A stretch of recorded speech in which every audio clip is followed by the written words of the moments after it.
They told him never to enter the shrine, never to touch the drum, never to wake what sleeps beneath the silence.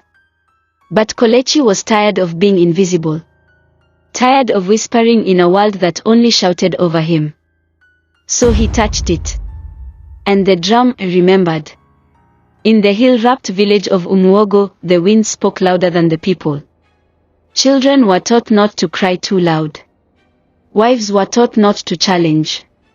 And orphans were taught to disappear quietly. Kolechi was one of them. Thin like dried maize stalk, eyes wide like someone always waiting to be seen. He lived at the edge of the village with Mama Dyke, the old herbalist. She was not his blood, but she fed him, clothed him, and in her own rough way, loved him. But even she didn't understand him. He would draw strange symbols in the dirt, listen to the sound of stones falling into water, and ask questions like, do dead people get lonely? Mama Dyke would wave her hand.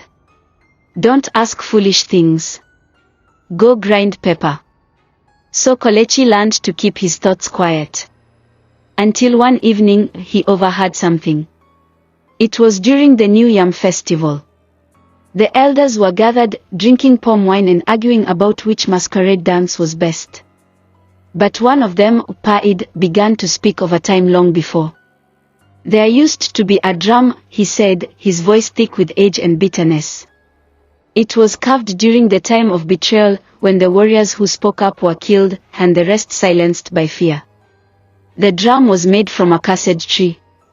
The skin? Taken from a man who died screaming. They say every time it's played, it remembers the pain. The others hushed him. Id. Don't say such things in public. Do you want the spirits to hear? But Kolechi heard it all. And something inside him shifted. A drum that remembers the pain of being silenced. He felt, understood. The shrine of no sound was a crooked building wrapped in vines and fear. Even animals avoided it. It stood beside a twisted tree, its roots tangled like the tongues of liars. No one went near it after dark. But that night, Kolechi couldn't sleep. The stars blinked like watching eyes. And the wind kept saying, are you not tired of being quiet? He walked. Slowly. Heart pounding. Legs shaking like yam pounded too soft. Inside the shrine, dust danced in the moonlight. The drum sat at the center, massive, ancient, breathing. Yes, breathing. Kolechi whispered. If you can hear me, I have nothing to give you but truth. And with trembling hands, boom, he struck it once. The sound wasn't loud, but it stretched. It rolled through the village like a slow quake. Birds dropped mid-flight. Candles blew out. And far away, someone screamed without sound. The next morning, strange things happened. A blind man saw his granddaughter's face for the first time. A child with twisted legs began to walk. Rotten yams in the market turned fresh overnight. The people danced in the streets. This is a sign. The gods have returned. We are blessed. But blessings can be warnings in disguise. On the third day, voices began to vanish. Not all at once. A woman coughed, then found she could no longer pray. A hunter returned from the bush, mouth open, tongue moving, no sound. Even Mama Dyke, who never stopped talking, was struck mute while boiling herbs. They tried to shout to the gods. But the heavens were silent. And so was the village. Only one voice remained. Kolechi's. He ran to the shrine, screaming. I didn't mean for this. I just wanted to be heard. And then, they appeared. Spirits. Not glowing. Not wind. Not like in the stories. They were hollow. Faces smooth like melted wax.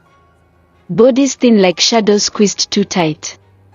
They spoke, not with mouths, but through the silence. We are the forgotten.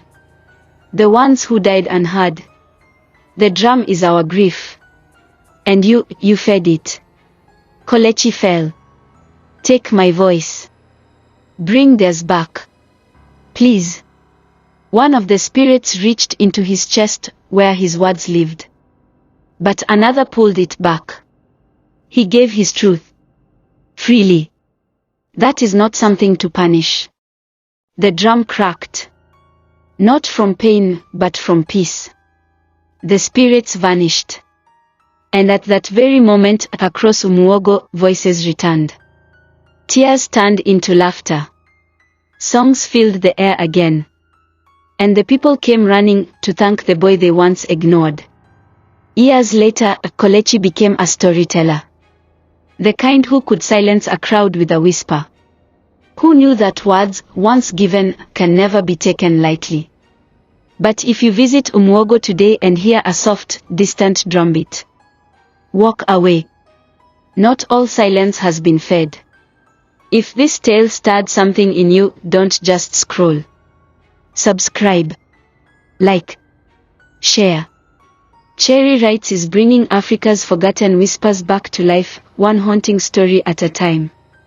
And remember, some drums tell tales. Others demand them.